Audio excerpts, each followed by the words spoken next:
Hey guys, Felicia here. Before we start the show, I want you to do me a quick favor. Can you hit that like button? Can you hit that subscribe button? Can you leave me a written review? If you've been listening to this show, you love this show. If you've had a coaching session with me and you rocking with me and this show has helped you, please let the people know. Please write a review. This helps other people know about the show. Also, go share this with somebody. Don't keep all this goodness to yourself. Because I'm telling you, like even in today's episode, gems are about to be dropped. Don't hoard the gems. Share. The more gems you share, the more gems you'll get. It's the law of the universe. Okay? All right. Now let's start the show.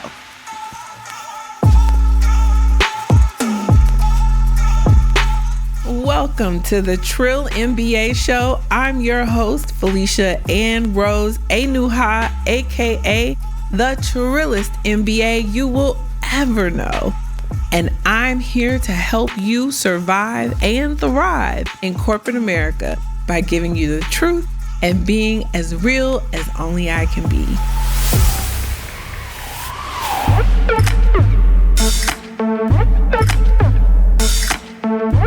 Welcome back to the show, everybody. It's Sunday. We are talking about objectives. And let me tell y'all something. I don't know what y'all was doing last month, but y'all didn't really listen to the show. Maybe it was because school was starting back and you had to get the kids situated, get your little last vacations in, all those things.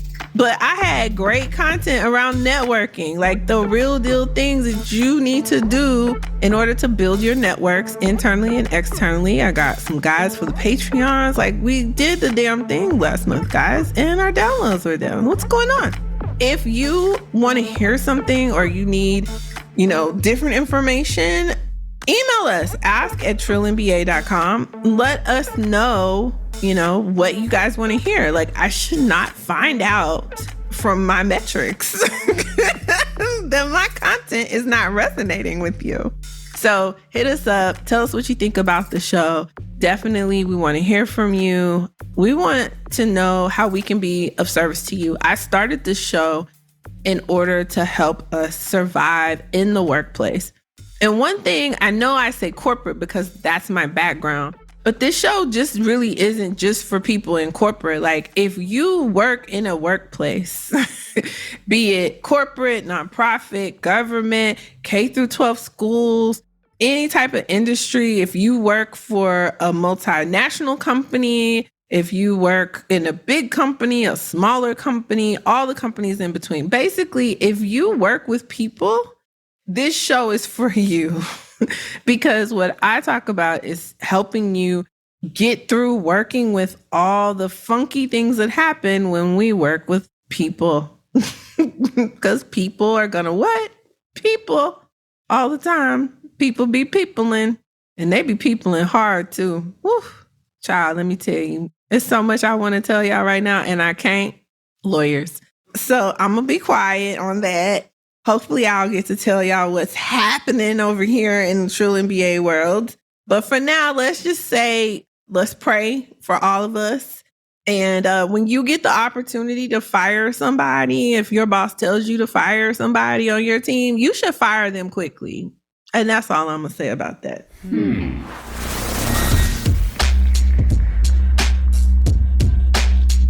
All right. So today we're talking about objectives, guys.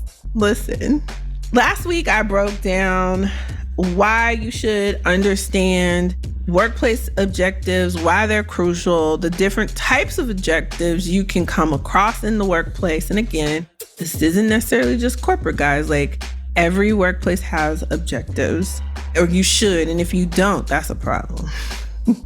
That's a whole nother podcast episode. But we're going to assume you have objectives. And then also talked about some ways of navigating your career and your personal brands. So now what I want to talk about is the do's and don'ts of writing your objectives, right? Like a lot of people They just want to get this done. Just hurry up and do it. It's a check the box type of thing. A lot of places make it seem like, oh, we're not really going to pay attention to this. We just need to put something in there. And I'm here to hip you to some game. That is not what you want to do. I don't care how much your boss is laissez-faire about it. I don't care how much it seems like everybody else is not paying attention. If your company has invested in purchasing and buying, acquiring tools to manage these systems, if they have dedicated people to help during that time of year, they've got HR sending out a bunch of emails saying you got to get your objectives in the system. If they have any type of process that they have spent time, energy, money, and effort on, then you can utilize your objectives to help drive your narrative and where you're trying to go in the company. So you have to pay attention. And regardless of how busy you are, regardless of what your boss says, regardless of how much he or she acts like, I don't really care about this, this ain't really that important, it's important, okay?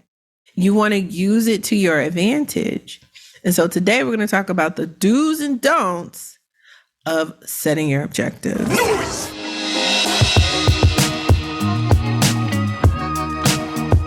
Okay, so the first thing that I need you to do, it is a don't. What you don't want to do is you do not want to just blindly allow objectives to be cascaded down without any thought or any looking at them. Like, a lot of systems are set up to where, okay, this is the department objective. And so your boss is responsible for this. And so now you're now responsible for that exact thing too. You should not be completely and 100% responsible for the very same thing that your manager is completely and 100% responsible for. Why they do that? That don't make sense. Girl, listen, let me tell you something. You want to take that objective and you want to look at it and you want to say, okay, what can I contribute to this objective? That is the question you need to ask yourself. And then once you're clear on what your part, what's in your authority and purview, what do you have the autonomy to actually get done to help that objective get met? Then you want to take a step back and say, okay, now that I know I can help with this part, now how do I make that into a goal, right? That it needs to be a SMART goal. Okay. So you want to take the time and you want to sit there and be like, okay, so for example, this year, your objective is to grow the top line business by 30%, right? That's the objective by the end of the year. This is your manager's or department's objective. Okay. You're not in sales though. Right? Let's say you're in finance and that's the main objective, that we're going to grow the department by 30%, but you're in finance. So what do? Well, now you have to say, okay, well, from a financial standpoint, what's in my purview is I can manage, reconciling top line revenue every month to track and see if we're tracking towards that goal. I can do some reporting. I can, all the things that are within your job purview, right? Then you want to sit and think, okay, now of all the things I can do, what is the thing I'm going to deliver to help with this goal? So let's say one of your objectives is to deliver, reporting to ensure, you're going to track. So you would write your objective, track 30% increase year over year by quarter and report out to management, also alert for red flags, something like that. I know that's the thing about objectives, right? It's not black and white. It's not easy. You have to think through and make sure you get the words, because words mean things. Like Brianna says to me all the time, words mean things. And so since words mean things, you really do have to sit and take time. And even me trying to come up with an example, it's not for the faint at heart, guys. Okay? It's objective setting. But the cool thing is, if you play it out let's say that is your objective and you are a finance manager.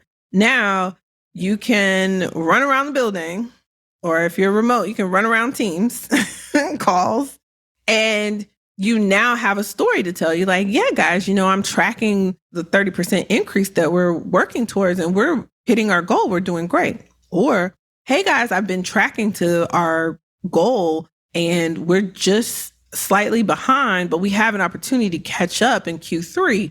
So we just need to stay focused on that. So now you're adding value. You're the go-to person. You know the business. You see where I'm going with this? Mm-hmm. This is why setting objectives is so important. And it's important for you to review those objectives often, like Brianna had told us. So if you missed that episode, go back and listen to that episode. It's amazing. Brianna is just so smart. I admire her. She was my old boss, as you guys learned in the last episode. And so we had that great conversation about objective setting, and she was spot on. Like, you got to make sure that you are tracking your objectives, but then also you've got to use these objectives to drive your narrative and the value that you bring in the organization, because your value is in the objectives that you meet and beat. So now, when we get back from the break, we're going to take a quick break. We're going to come back. And when we come back, I want to talk to you about the other thing that you should not do when you're setting objectives, and how to set yourself up for success for the year when you write your objectives when we come back. Hey there, travel enthusiasts. Are you tired of struggling to find hair and skincare products that cater to your unique needs while on the go? Look no further than blacktravelbox.com. Black Travel Box is your one-stop shop for travel-sized natural hair and skincare products, specifically curated for Black travelers. No more settling for generic products that don't work for your hair type or skin tone. Whether you're jet setting to a tropical island or embarking on a cross-country road trip, Black Travel Box has you covered with their convenient and TSA-approved travel kit. Plus, by supporting Black Travel Box, you're not just getting high-quality products, but you're also supporting a Black-owned business that is dedicated to promoting inclusivity in the travel industry. So, travel in confidence, style, and grace with Black Travel Box. Visit blacktravelbox.com now and get ready to slay your next trip. Don't let your beauty routine suffer while you explore the world. And hey guys, let me tell you, Black Travel Box products are amazing, especially that body butter. Listen, I got a promo code for you. Use the code JETSET. That's JETSET, all caps, JETSET. And you can get a discount from Black Travel Box because of who? The Trillis MBA. Happy travels, beautiful people. Now, let's get back to the show. And we are back from the break. If you haven't got your Black Travel Box, I don't know what you're waiting on, guys. It is amazing. I love that body butter. Like, I be feeling all soft and non-ashy. I love it. Anyway, guys, we are back and we are talking about objectives and objective settings. And we're talking about the do's and the don'ts, mostly the don'ts. I'm really here to tell you what not to do because I did it wrong. So I'm trying to save you from my misery. Okay. So basically, here's the mindset you need to have when you're setting your objectives. And don't get caught up in the trap that could be your manager egging you on. So there's this idea out there that you need to set stretch goals and you need to go for the moon. And if you don't make it, then you learn. And that's great. If you looking at this on the Patreon, look at me right now. Look in my eyes. Don't you do that. That's dumb. Let me tell you why. These are your work objectives, not your life objectives. Okay? So what that means is you need to ensure that you under promise and over deliver. if you over here shooting for the moon and the stars in the sky at work with your objectives, how the hell you gonna surpass that? How the hell you gonna beat that? No, set yourself up for success and don't let these people set you up for failure. Okay? So here's what you need to do. You need to pick two things that are important to the organization that you know you can do. And you need to take those two things, and those are your objectives for the year. And some organizations have it where you have to have a professional development objective, and you have to have like DEI. A lot of companies now have DEI objectives. Okay, fine. Cascade that down. You figure out what you're going to do for those. You just say it and do it. They should be check the boxes, right? But when it comes to like the business and what you're going to contribute to the business, you need to focus on no more than two things. And if your boss pushes you and like, you need to have 5 objectives, you're like, what are we going to focus on though? Like you need to push back. You need to make it make sense. You want bigger, better. That's what you want. You don't want to split hairs. If you have too many objectives, one of those objectives is not going to get met. And now you're stuck in the evaluation period at the end of this year that you're writing objectives for, and you haven't met your objectives. And what happens when you don't meet your objectives? You get a lower rating. What happens when you get a lower rating? You don't get all your money. Because guess what? Compensation is tied to your objectives. So you have to make sure that you're writing objectives in a way that you can actually meet and beat those objectives. But then here's the kicker. You write those no more than 2 objectives. And then you kind of have an objective in your back pocket that you don't write. And that's your stretch goal. And you talk about your stretch goal. You say, this is what I want to deliver before the end of the year. This is this other project. This is this, that. It's above and beyond. So you actually have 3 objectives for the year, but you're only going to write 2. Because that third one is the one in your back pocket that's going to be you overachieving and exceeding expectations. And that's how you get a rating that's higher than meets expectations, because you want to get a rating that says beats expectations. So now you're already setting yourself up to get a higher rating. Higher ratings equate to more money, equate to promotions. So you want to set yourself up to do just that. Nobody tells us this. Why? Why are they not talking about this? Well, why would they want you to be great, girl? They just want you to do the work. You got to set yourself up for success. And it's sad, but it's true. I know. It's shitty. I know. But we gonna make it. That's why we here right now. I see you. You're going to be just fine. You just have to focus on the task at hand and make sure you knock this part of your job out the park so that you set yourself up for success the entire year. Okay? So when we get back from the break, I have one more don't before we wrap up. And this don't, it's a tricky one. But when I explain it, it'll make sense and you'll be like, oh, when we get back from the break. Hey guys. So I hope you're enjoying this episode. I am. Keep listening to the Trill MBA show to get these great nuggets. But in the meantime, head over to patreon.com/Trill MBA show and sign up to become a Trill MBA show Patreon. We love your support for the show.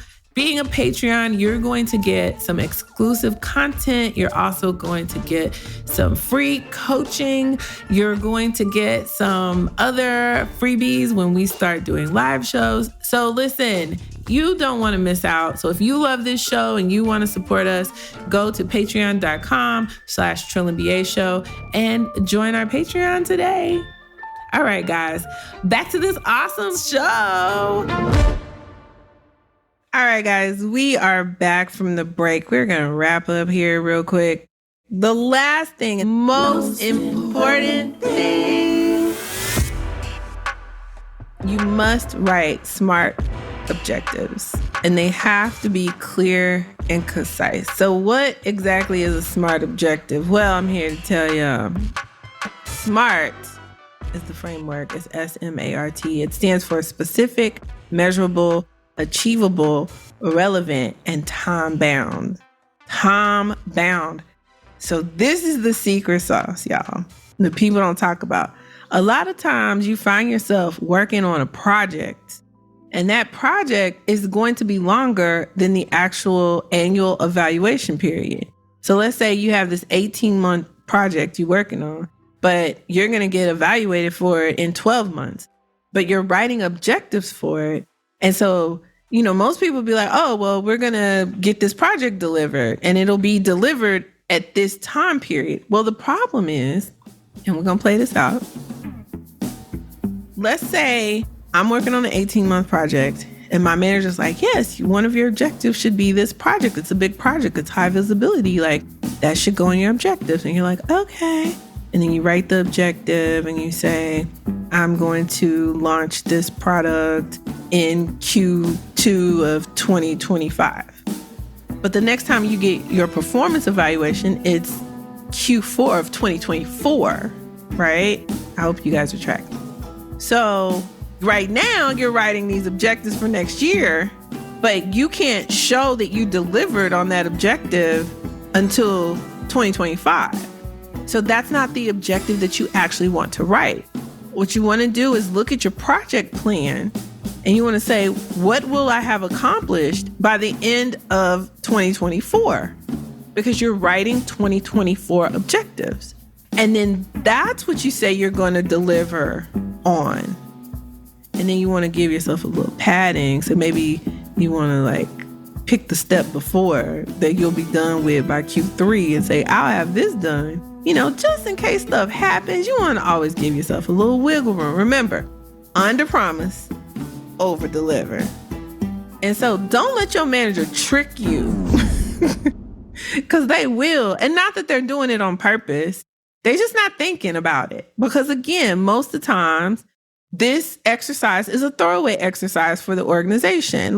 They try to act like it don't mean nothing. But then what they don't tell you is they get in these rooms and they print out, HR prints out your profiles and all the things that they've written and what's in the system.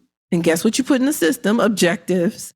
And then they print that out and then they talk to that. So it's very important that you write detailed objectives that are SMART goals and you use that framework. So specific, it should be clear. It should answer the questions who, what, where, when, and why.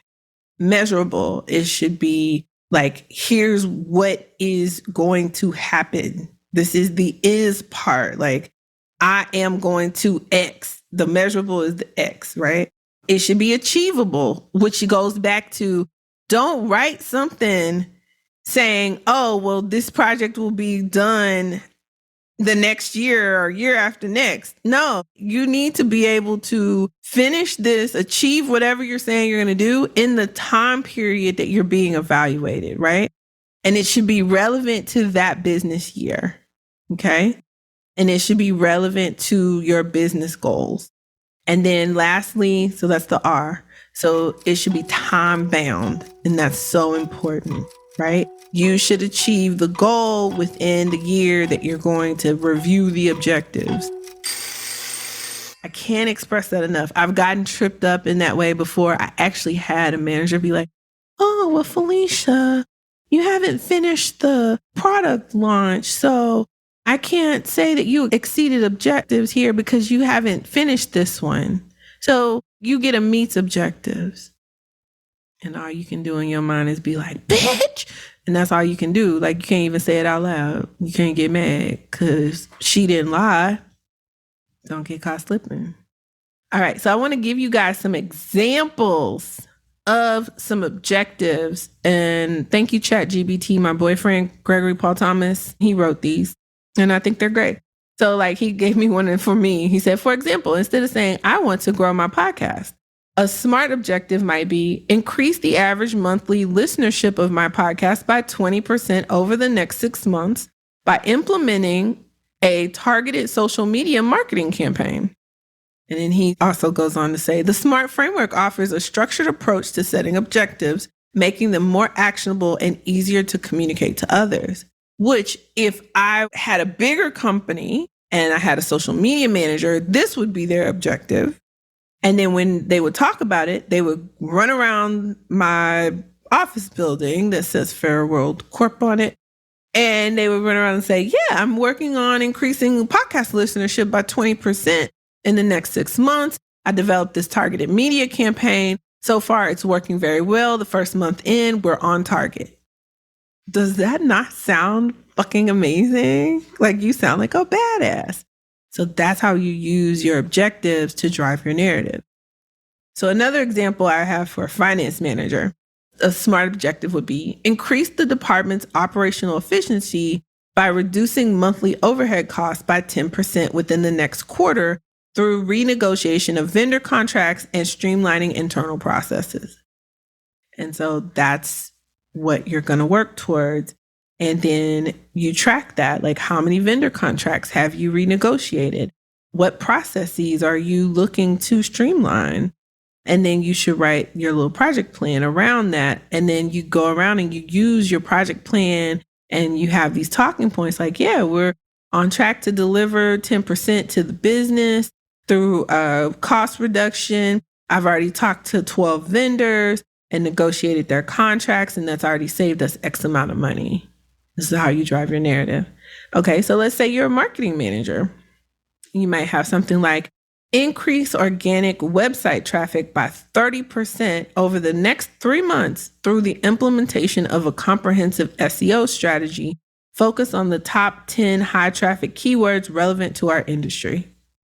And so now when you in meetings say, hey guys, we've seen our organic website traffic increase 15% so far in the past month due to the execution of my SEO strategy. We're above target to hit, increasing that traffic 30% in the next 3 months. And these keywords are really focused and relevant and they're working for us. Sound like a badass. Use your objectives, guys.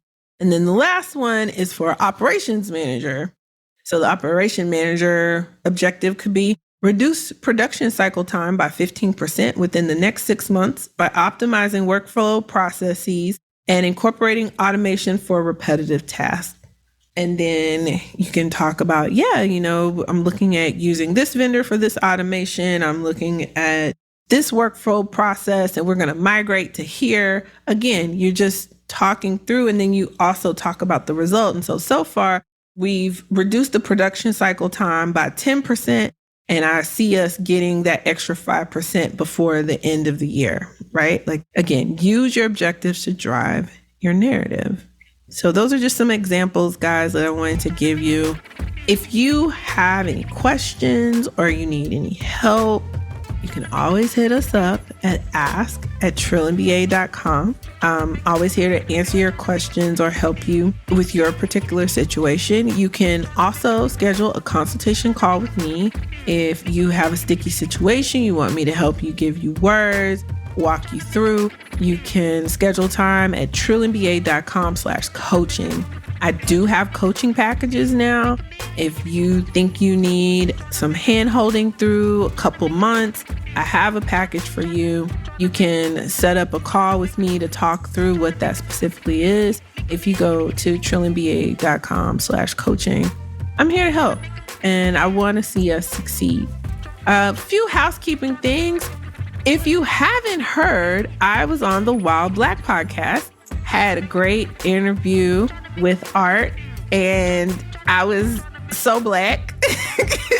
When I listened to the interview, I was like, ooh, I was in Atlanta. I was feeling it all. I was just excited. But I stand by everything I said, 10 toes down. Show me where I'm wrong. So go check that episode out. I'll put a link to it in the show notes. And yeah, it was a great time. So love you guys at Wild Black. Definitely got to get them on the show because, nigga shit. Gotta love it. And I'm thinking about doing some live shows next year. So I don't know if anybody would be interested, but definitely I'm feeling like some brunchy activity along with some like coaching and workshopping in my spirit. I definitely want to get out and meet more people, and I want more people to know about the show. So let me know what you guys think. So hit me up, ask@yourmba.com, and I would really appreciate your feedback because I do this show for you. All right. So we're going to get out of here, guys. Not going to keep it too long. I appreciate y'all. And until next Sunday, keep it trill. The Trill MBA Show is a Fair World Corp LLC production. Executive produced by Felicia and Rose Inuha. Sound design and editing by Chris Mann with Podshaper. Theme music is Kick Push by Ryan Little. Keep it trill every day, y'all.